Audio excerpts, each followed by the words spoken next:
Hi friends, welcome to Regis cooking Tamil. இன்னைக்கு நம்ம என்ன பார்க்க போகிறோம் அப்படின்னா, ஈவினிங் பிள்ளைங்களாம் ஸ்கூல்லேருந்து வர டைமில் நமக்கு எதாவது செஞ்சு கொடுக்கணும் அப்படின்னா ரொம்ப ஈஸியாக சட்டுன்னு செய்யக்கூடிய பட்டர் முறுக்கு செய்யறது ரொம்ப ரொம்ப ஈஸி. நம்ம கடையில் பேக்கரியில் இல்லைன்னா நம்ம லாலா கடையில் வாங்குற பட்டர் முறுக்கு எப்படி முறுக்கு சாஃப்டாக இருக்கும், அதே முறுக்கை நம்ம ரொம்ப ஈஸியாக செஞ்சிடலாம். தேவையான பொருள் பார்த்தீங்கன்னா வெறும் பச்சரிசி, பொட்டுக்கடலை மாவு, கடலை மாவு, இதுதான். வெண்ணெய் கொஞ்சம் சூடான எண்ணெய், உப்பு, நமக்கு சீரகம் வேணா சீரகம் சேர்த்துக்கலாம், ஓமம் வேணா ஓமம் சேர்த்துக்கலாம்.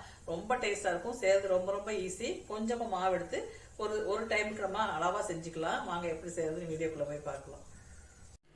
இப்போ பட்டர் முறுக்கு செய்யறதுக்கு தேவையான பொருட்கள்லாம் நான் இங்கே எடுத்து வச்சுருக்கிறேன். என்னெல்லாம்னு பார்த்தீங்கன்னா 4 டம்ளர் அளவுக்கு பச்சரிசி மாவு எடுத்துருக்கிறேன். இது கடையில் வாங்கின மாவாகவும் இருக்கலாம், இல்லை நான் கழுவி காய வச்சு பவுட்ரு பண்ணி எடுத்து வச்சுருக்கேன். இல்லைன்னா இடியாப்ப மாவு கூட எடுத்துக்கலாம் இந்த மாவு. அடுத்தது பார்த்திங்கன்னா 4 டம்ளர் பச்சரிசி மாவுக்கு 1 டம்ளர் அளவுக்கு பொட்டுக்கடலை மாவு, அரை டம்ளர் அளவுக்கு கடலை மாவு, அப்புறம் எள், சீரகம், உப்பு தேவையான அளவு. இங்கே பட்டர் எடுத்து வச்சுருக்கிறேன். பட்டர் 4 டீஸ்பூன் எடுத்துருக்கிறேன். கொஞ்சமாக நம்ம சூடு எண்ணெயை ஊற்றி பிசைஞ்சிக்குவோம். இவ்வளோ தான் இதுக்கு தேவையான பொருட்கள். கொஞ்சமாக பெருங்காயத்தூள் சேர்த்துக்கலாம். நான் பெருங்காயத்தை கரைச்சி எடுத்து வச்சுருக்கிறேன். அதை கொஞ்சம் தண்ணி சேர்த்துக்குவேன். இப்போ நம்ம மாவு பிசைய ஆரம்பிச்சிடலாம். ஃபஸ்ட்டு பச்சரிசி மாவில் பொட்டுக்கடலை மாவு சேர்த்துக்கலாம். அடுத்தது கடலை மாவு சேர்த்துக்கலாம். அடுத்தது சீரகம், வெள்ளை எள், அடுத்து தேவையான அளவுக்கு உப்பு,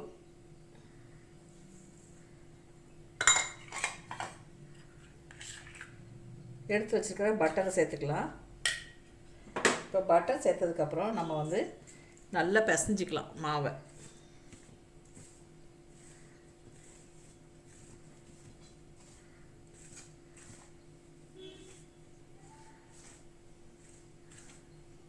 கூடவே கொஞ்சம் அடுப்பில் எண்ணெய் சூடாக இருக்குது, அந்த எண்ணெயில் ஒரு கரண்டி சேர்த்துக்கலாம்.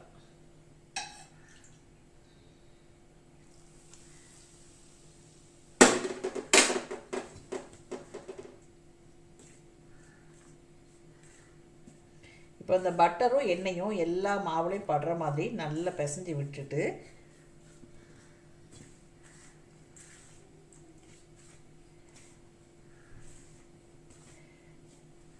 கரைச்சி வச்சுருக்கிற பெருங்காய தண்ணியை நான் ஊற்றிக்கிறேன்.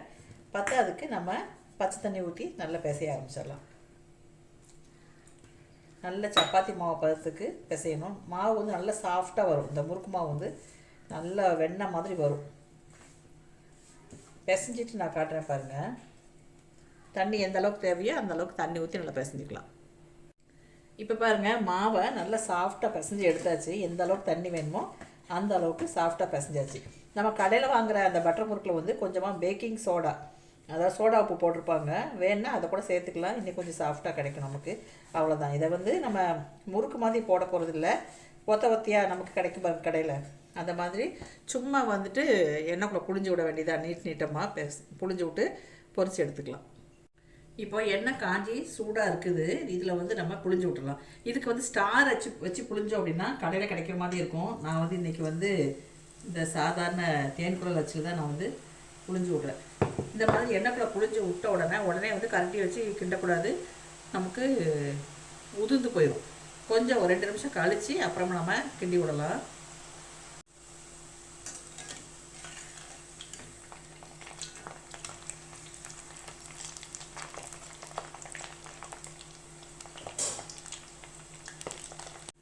அவ்வளோதான் பாருங்கள், முறுக்கு நமக்கு இந்த ஓசையெல்லாம் அடங்கிடுச்சு.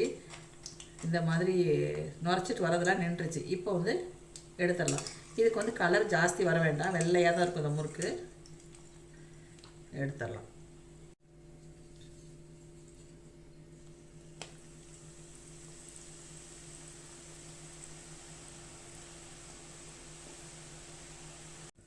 அவ்வளோதான் பாருங்கள், நமக்கு சீக்கிரமாக ரெடி ஆகிடும் இந்த முறுக்கு. கடலை மாவு, பொட்டுக்கடலை மாவு, அரிசி மாவு இருந்ததுன்னா நம்ம சாயங்காலத்தில் சும்மா 1 டம்ளர் போட்டு கூட நம்ம பிள்ளைங்களுக்கு ஸ்நாக்ஸ் டைமுக்கு கொடுக்கலாம். இந்த மாதிரி எல்லாத்தையும் நம்ம பொரித்து எடுத்துகிட்டு கடைசியாக பார்க்கலாம். பாருங்கள், நம்ம முறுக்கெல்லாம் சுட்டு எடுத்தாச்சு.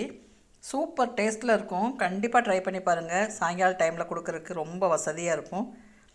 ரொம்ப சாஃப்டாக மொறுன்னு இருக்கும். இந்த முறுக்கு ஹார்டாகவே இருக்காது, வாயில் வச்சோன்னே கரைஞ்சிரும். அந்த மாதிரி தான் இருக்கும். கண்டிப்பாக ட்ரை பண்ணி பாருங்கள்.